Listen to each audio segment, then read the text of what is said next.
Okay guys, welcome to the channel. This is PC-Gamerz-UK. In today's video, something completely different, something I've never done before. It's more of a reaction video to this phenomenal documentary. It's kind of small series that this Baker Overland YouTube channel's done. I found it fascinating. It gripped me right from the beginning. Very informative. Please head over to these just here. I found a UFO crash site, Baker Overland, and show them support. I've already subscribed, absolutely amazing. So let's go and check out I Found a UFO Crash Site with Baker Overland. So yeah, I'm just going to play his intro because the intro really gripped me straight away. Just his voice, the way that he starts. So his channel is Baker Overland, 28.3 subscribers. So this channel is going to go, so I jump on his channel, Baker Overland. Give him a subscribe. I'm going to subscribe to him now. And just watch this very first bit. It just captured me straight away, and that's why I watched the whole video. Headline edition, July 8, 1947. The Army Air Forces has announced that a flying disc has been found and is now in the possession of the Army. Army officers... Just outside the desert town of Roswell, something crashed into the ranchlands. At first, the military told the world they had recovered a flying disc. Then, almost overnight, the story changed. But why? I traveled to Roswell and the alleged crash site searching for the answers. The truth wasn't what I expected. Makes you wonder.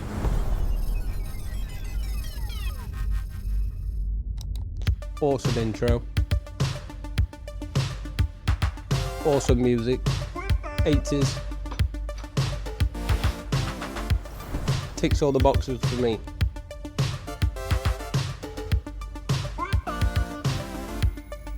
I should just go live and do this. But yeah, I like this.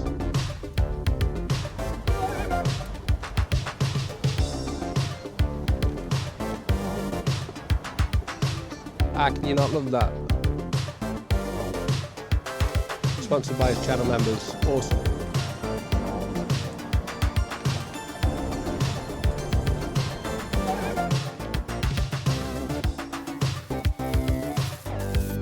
Hotels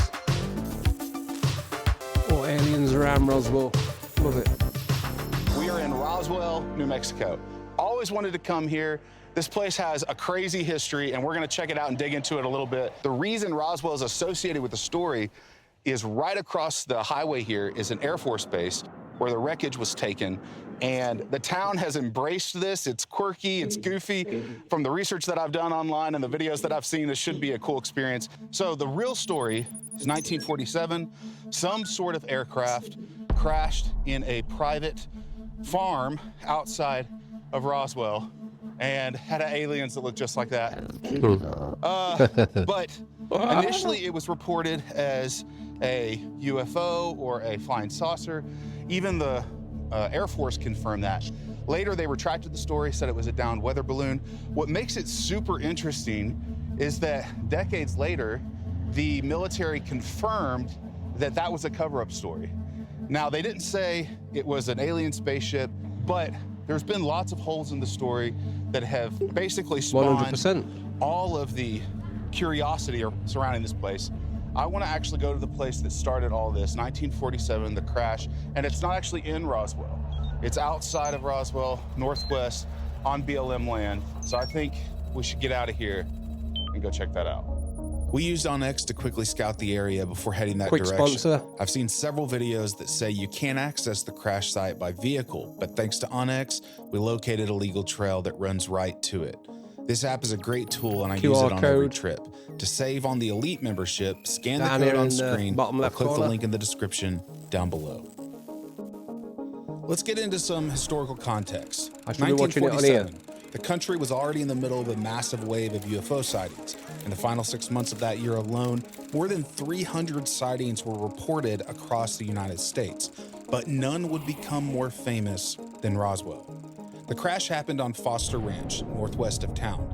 Local rancher Mac Brazel discovered strange debris scattered across the property and eventually brought some of it to Sheriff George Wilcox. Wilcox contacted the nearby Roswell Army Airfield, home of the 509th Bombardment Group, the elite unit that had dropped atomic bombs at the end of World War II. From there, the military chain of command kicked in. Yep. Colonel Butch Blanchard sent Major Jesse Marcel, an intelligence officer, to inspect the crash site and recover the material. After Marcel returned, Blanchard ordered a press release stating that the Army airfield had recovered a flying saucer.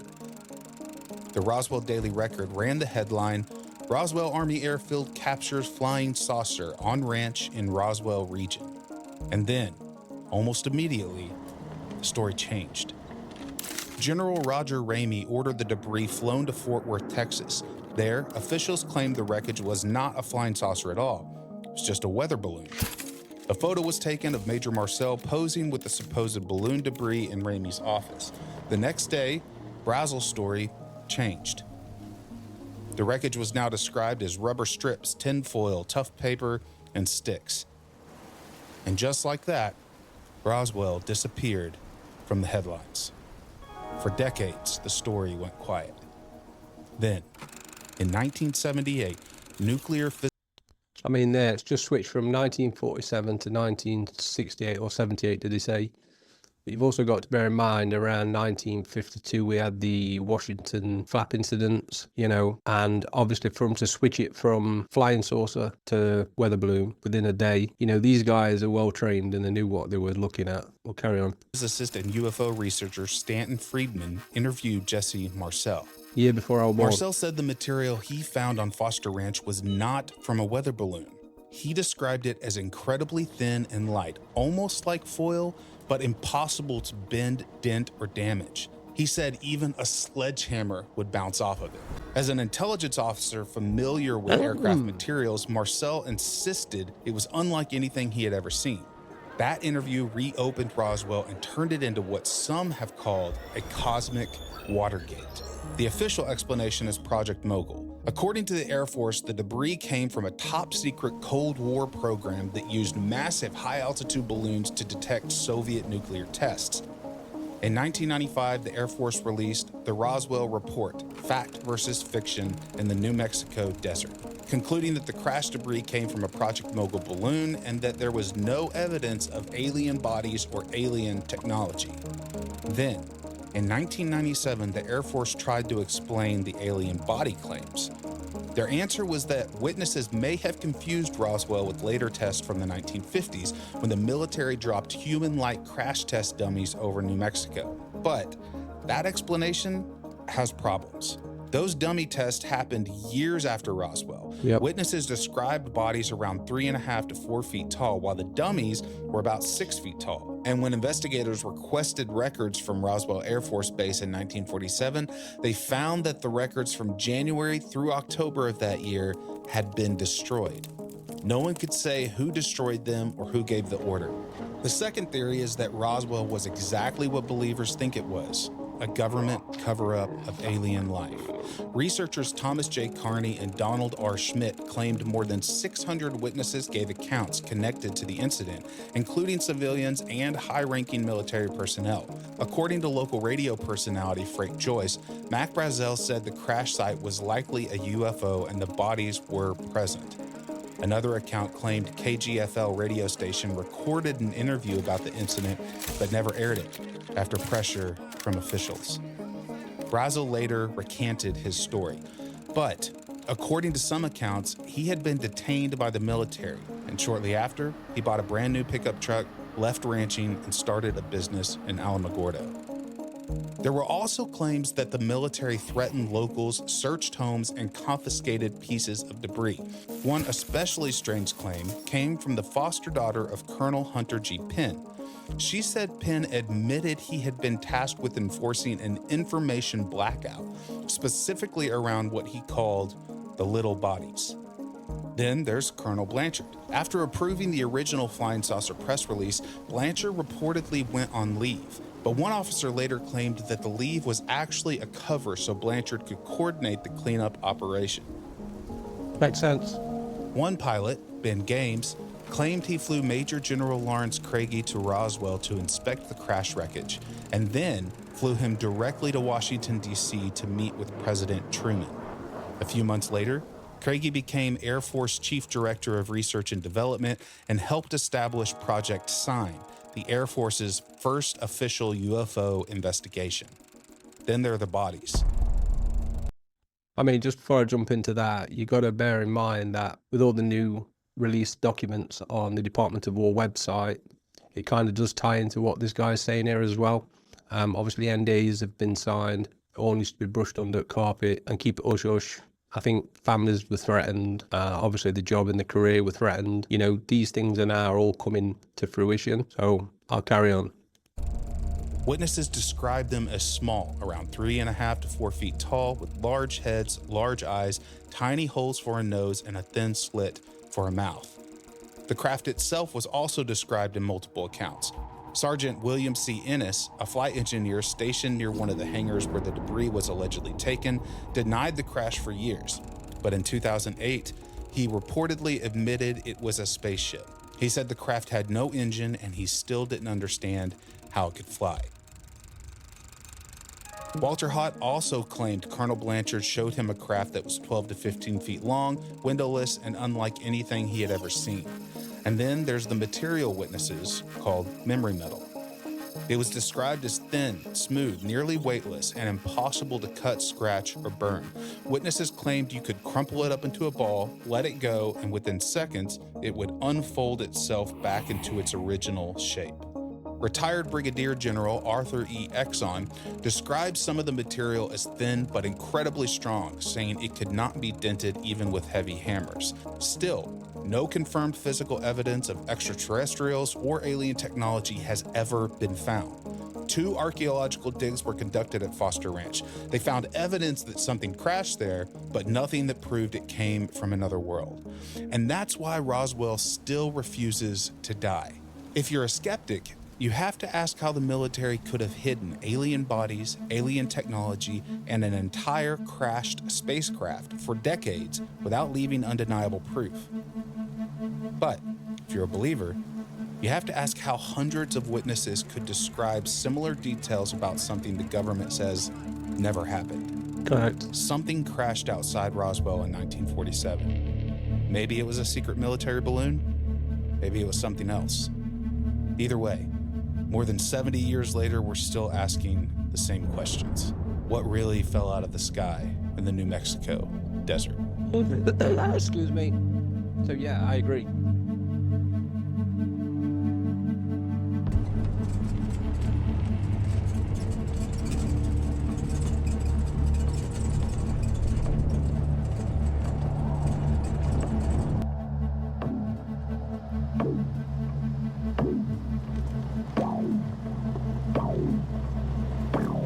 I'm just going to jump in again. I mean, I've always thought that around Area 51, I think that maybe a craft originally crashed there, or they discovered one that was quite large, too large to move, and then they built all Area 51 around it. But when I kind of posed that question to Gemini or Grok, it more or less said that pre-existing to them building Area 51, it was actually a range.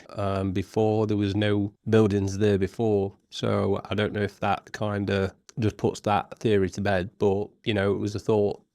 Did they have the? I mean, I think Ross Coulthard also talks about one where apparently somewhere it's that large they can't move it, so they built a structure above it. You know, that kind of theory.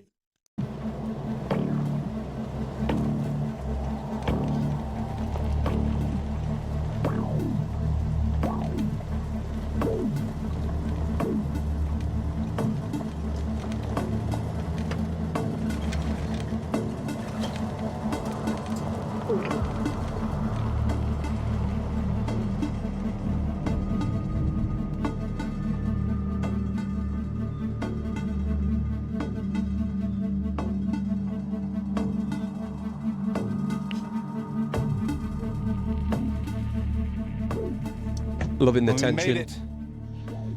We are at the official crash site. This is where it all went down. You could see this big crater right here in the land, and this is where the wreckage was discovered. In one of the videos that I was watching, they said that the plaque that used to be here was relocated to the International UFO Museum in Roswell. There was unfortunately, some graffiti and defacing going on. This monument used to be a lot taller. It's been knocked down. I hate when people do stuff like that. Definitely. Why does everyone got to ruin everything? Right here in rocks, someone has made a thing that says TC-UFO. I'm not sure what TC stands for. Some people say that this crater was actually formed by the wreckage. If you know if that's true, let me know. Most of the land out here is relatively flat, and this just seems like it's very strangely smashed in right here. That wouldn't be too far-fetched with for me to with the believe, angle but of it could as be well. natural formation. Came This in is just from where the this farmer direction discovered and the came materials. down. But if this was caused by the wreckage, it makes you wonder, like the initial story that it was a weather balloon, and then when the government confirmed that that was a cover-up and that it was actually a super advanced weather balloon, it makes you wonder how that could have caused this. I mean, I know that there is metal and stuff that was in the sensors at the base of those balloons. The balloons are like 600 feet tall. They're super big, made to go to extremely high altitude. But even if the mechanisms at the bottom had broken off and crashed here, I don't think they would have caused something this big. No. So it makes you wonder, you know, I'm one of those guys that's very firmly in the skeptical realm when it comes to all this stuff. I mean, I think the question you need to ask here is, like, when you look at the actual ground, from what I can see in the video, there's a lot of like rocks, as in like a wall formation around this inside edge where he is, which is suggest it's just a natural formation. I don't know what it's like across the old plane where they are, but that'd be my first query, you know, with the buildup of rocks on this side here.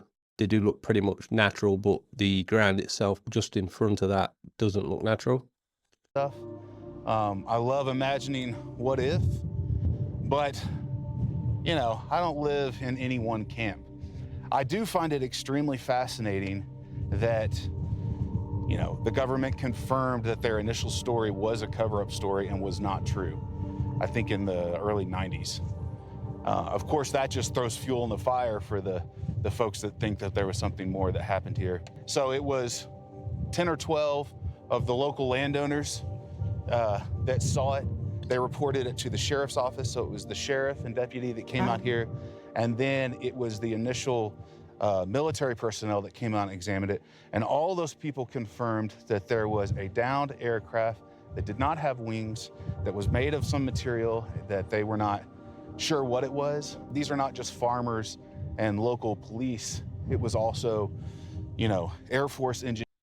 Didn't the guy who apparently took a sample of this actually showing his children, and some of his grandchildren have now come forward, not with obviously the material, but didn't take some back home, and they obviously was passed down through 2 generations to them now being adults, but at the time grandkids, that they obviously remember the stories. Granddad and Dad obviously talked about it, and then didn't he have like a journal of some kind explaining all this? Drop a comment below. Engineers that came out and initially said, yeah, this is something that we're not familiar with. They would have been familiar with weather balloons and at least the materials. Government said it was aluminum foil and I think birch wood and some light aluminum metal, all materials that all those people would have been familiar with, especially the military personnel. So it's strange that they said they were not familiar with what it was made of. It's strange that they said that it was some sort of aircraft, that the government released photos that were later confirmed to be fake of weather balloon materials, which was not the materials that were discovered here at the crash site. You know, all this stuff just starts to add up, and you can see how the story grows and grows and grows. Maybe it was some sort of secret airplane or bomber or something that was being tested. I mean, we know that they did that. I talked about that in my Area 51 video. There was, you know, and it's still going on, top secret programs to build. So there's a link there saying that the camp near it, the B-2 S4 bomber site was part of that. There's been I will stuff check like that, that so video it's out. possible that it was a plane the government didn't want people to know about, and so they released a cover-up, and that fell through, and so they released another cover-up. It's hard to say exactly what the story is, but it is especially strange to me that the farmers and police and initial military personnel confirmed that there were non-human biologics discovered at the crash site. I mean, the context is just used there. There was non-human biologics found. I think that's more of a new term since David Grush came out and said NHI. I don't think around the time they was using that type of language for these non-human biologics. Correct me if I'm wrong below. But same as like back in 1940s and 50s, they called them flying saucers. Obviously that then went into UFOs. And obviously the government, around 2017, the New York Times releases, they changed it to UAP, which, you know, everybody from the UFO community was kind of a little bit annoyed with that. But I kind of seen sense in it at the time, because I used to write comments down saying, well, like a USO is not a flying object. I don't think it was, people were saying that it was to cause confusion and more division within the UFO community, but I kind of disagreed. I think UAP sits better for me because USO is not a flying saucer. Let's continue. Official government story for that part was they said that they were dropping dummies, 6-foot-tall dummies with parachutes to test the impact on the human body. And they said that happened in the mid-50s.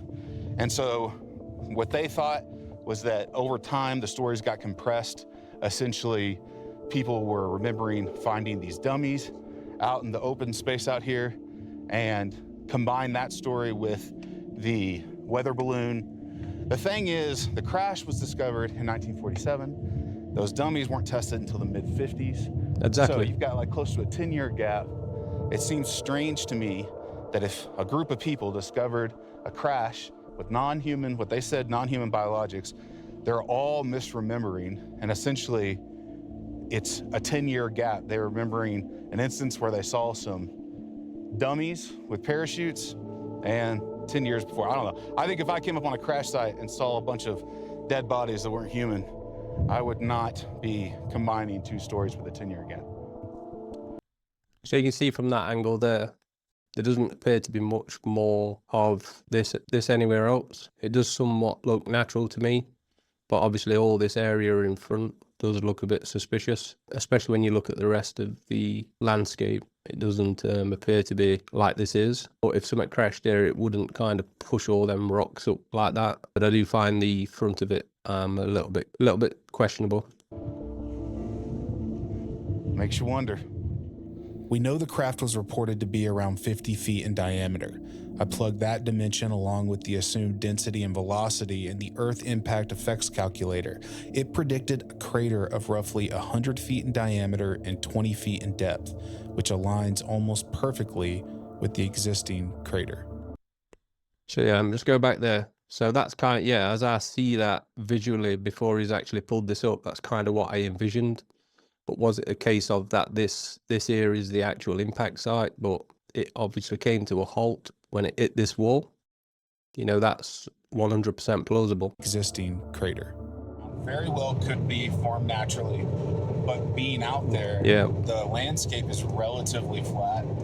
And that bit looks odd. Where that sits, it looks like the impression of a crash. And if it is a leftover impression from a crash, it 100% was not a weather balloon. There's 100%. Just not enough weight to cause that much disturbance. We continued west toward a place quietly connected to the events of Roswell. Yet despite all the research I've done, I couldn't find a single video on YouTube that even mentioned that connection. The place we're looking for cost the government more than $600 million. Its construction was influenced, at least in part, by a wave of UFO reports that left officials searching for answers. The facility serves many purposes, but one mission stands above the rest. Day and night, it listens. Not for aircraft, not for satellites, but for something far more unsettling. Across the darkness of space, it searches for a signal, a voice, a sign that somewhere beyond our world, we're not alone.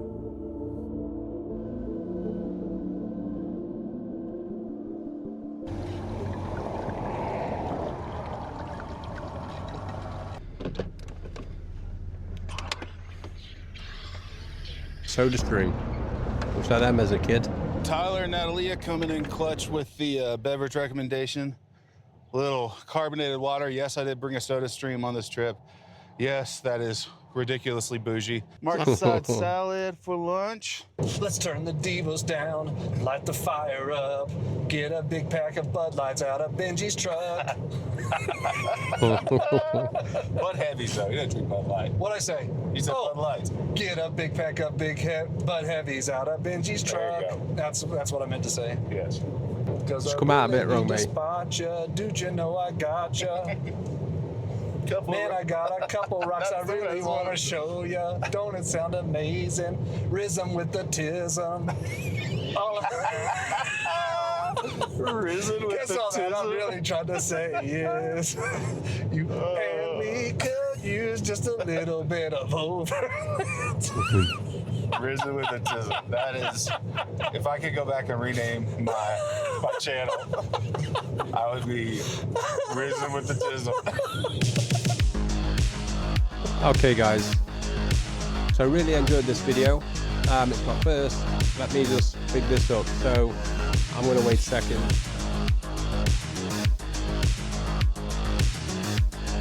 Hopefully I don't get done for... I'm not trying to copyright this or anything. I just thought I'd do a reaction video. How long we got left? Oh, we've got a little bit left, guys. Listening to the cosmos. Nice chord drop there. Like the music too.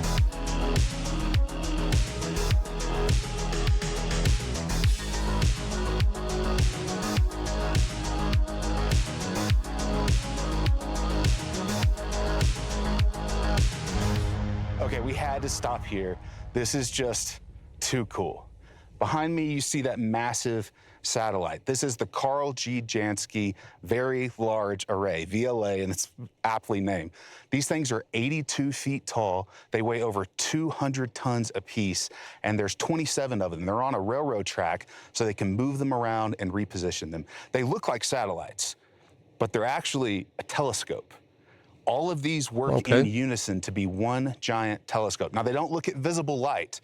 They look through radio signals deep into space. They detect stuff like black holes, supernovas. They look deep into the Milky Way and far beyond our galaxy. Now, this project was funded and started construction in the 70s and was finished in 1980. And they've been using it. It's out here in New Mexico, not far from Roswell, just a couple hours. And it's crazy to think about, you know, what happened in the 40s and 50s in Roswell. We know that the government started doing UFO or UAP now research programs to study what these unidentified aerial phenomena are. We know from recent releases, the government has put a lot of information out showing the public all this super interesting data that they, you know, don't know what it is, or supposedly. And so this project is one of many that they use. It's down here in this large flat area. It's shielded from external radio signals because of the surrounding mountains. And it's super interesting to me that this was constructed in the 70s and went live in the early 80s. And you think about what happened, you know, not 30 years before. It makes you wonder if some of those programs got spun up and this got constructed, as well as other things, because of what may have happened in Roswell. It's crazy to think about. I just want to know what kind of data they've discovered. There's no telling. Now, I would love to get closer. Well, like you just said there, it'd be amazing to find out what they have discovered. And obviously from the most recent releases on the Department of War website, NASA, obviously in 1972, 1969, during the Apollo 17 missions and stuff like that. The images that they've released now have obviously been held, what, for 75 years, 70 years. But all the tiny lights that they've seen obviously coincides with what some of the astronauts were saying that they've seen. You know, it's kind of like, why would NASA kind of cover that up for all this time? They know what's going on. They just don't release it to us, the public. The taxpayers in America pay millions and billions of pounds into the NASA fund to obviously go and explore and do the missions and stuff like that, but yet they don't pass that information that the taxpayers have paid for and funded to give that information back to us, the public. to this. These instruments are incredibly sensitive. You can't fly drones out here. You can't even turn a cell phone on if you get within a certain distance of these satellites. So we're not going to be able to go any closer than this, but we wanted to stop here and show you. It's right here in New Mexico. Man, wild. As a skeptic, I didn't think the trip here would change my mind. The spy balloon was a convincing explanation for me, and even with the attempted cover-up, I never really questioned it. In fact, I've driven past Roswell multiple times when heading out west and never cared to stop in. The story has just never been particularly compelling to me. That is, until now. Love the truck, by the way. The more research I've done on all this, the more questions I have. While I didn't expect coming here would change my mind, I found myself more open to the possibility that maybe there is more to the story. The building blocks for life are scattered throughout the universe, so the idea that out there, in the unimaginable vastness of space, there might be a more advanced or more primitive version of us, it's becoming less and less absurd. As we settled into camp for the night, I couldn't help but wonder, what if the theories are true? I mean, I didn't realize you were a skeptic. But what a great video. Well, we made it to the Sitgreaves National Forest. Does that sound right, Michael? Sure. Sitgreaves. I don't know how to pronounce it. Correct me if that's wrong. I'm sure it's wrong. Rolled into this established primitive campsite. Got some vault toilets and fire pits and picnic tables.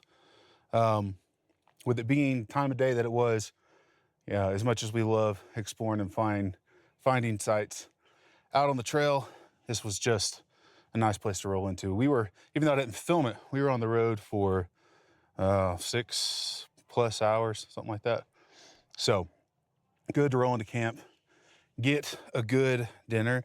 Man, I'm telling you, those frozen pizzas, let them thaw, and then throw them in an uni pizza oven.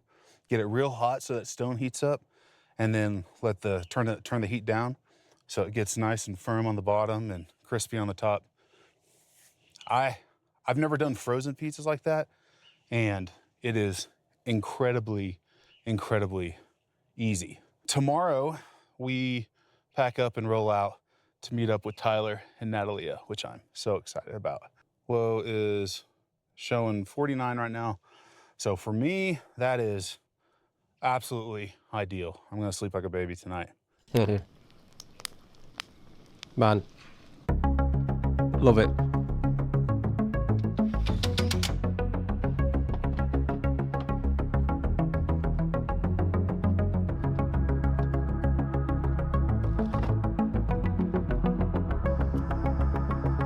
I mean, I'd love to go and do something like this.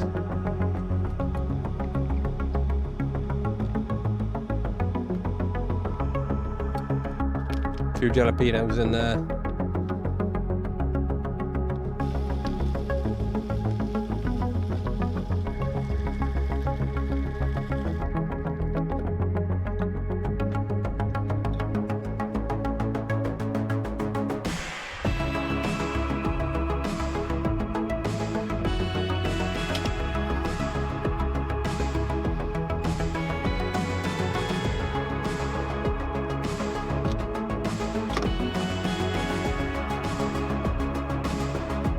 Definitely 80s. Wonder when these were born. Morning. Awesome morning. Got a little breakfast, coffee, got a freezing cold shower. As my buddy Chasen says, better than Folgers.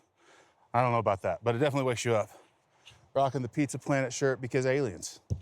And our plan is to load up right now, hit the trail. We got about an hour and a half, 2-hour drive to meet up with Tyler and Natalia from Independence Overland and start working on the next video in this series. But this is where this one ends. Loved going to Roswell, going to that cross site, telling you a little bit about that story, and man, makes you wonder. It's pretty cool. The next video in this series, we're gonna be telling the story of Travis Walton. Now, you've got 2 weeks, it's gonna drop in roughly 2 weeks on the channel. You got 2 weeks to do some research if you don't know who Travis Walton is. I'd encourage you to rent the movie Fire in the Sky, 1993 movie.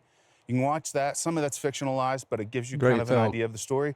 Then go to YouTube and look up the Joe Rogan podcast with Travis Walton. Watch that. That will kind of familiarize yourself with the story. And then in 2 weeks, you can come back here to the channel and see my version of that story. We're gonna go explore the site where the apparent abduction took place, bunch of other good stuff. And we're about to leave and start shooting that. 2 weeks, I'll leave them on. Make sure you come back to check that out. Shout out to all our channel members. Appreciate you guys supporting the channel. Put your names up here on the screen. If you are watching this video and you would like to become a channel member, get Slack access, GPS access, and members trip invites every couple of months. You can scan the QR code on the screen, whichever corner it's in, or you can click the link in the description down below. Really appreciate you guys supporting what we do. And to Onyx for supporting this video and the next. Awesome. Thank you guys, and Midwest Adventure Outfitters. If you need any truck mods, vintage Toyotas, or otherwise, contact Benji Boy with Midwest Adventure Outfitters. All right, that's it. So, okay, so straight off the bat, what a great video. Well put together, well documented, great amount of information. This is my kind of first reaction video to a video, never done them.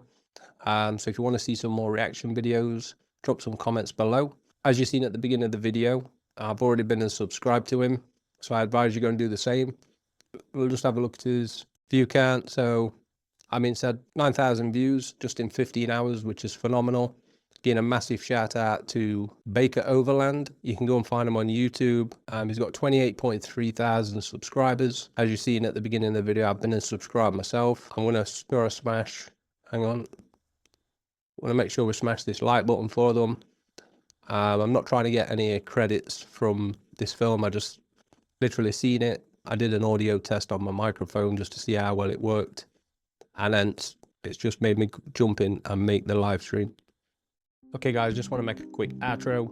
I'm now in DaVinci just editing the video and stuff like that. If you want to see some more reaction videos, I don't know, drop a like, drop a comment below. Support on my own channel. It is my first reaction video. So thank you for tuning in, and I shall see you guys in the next one.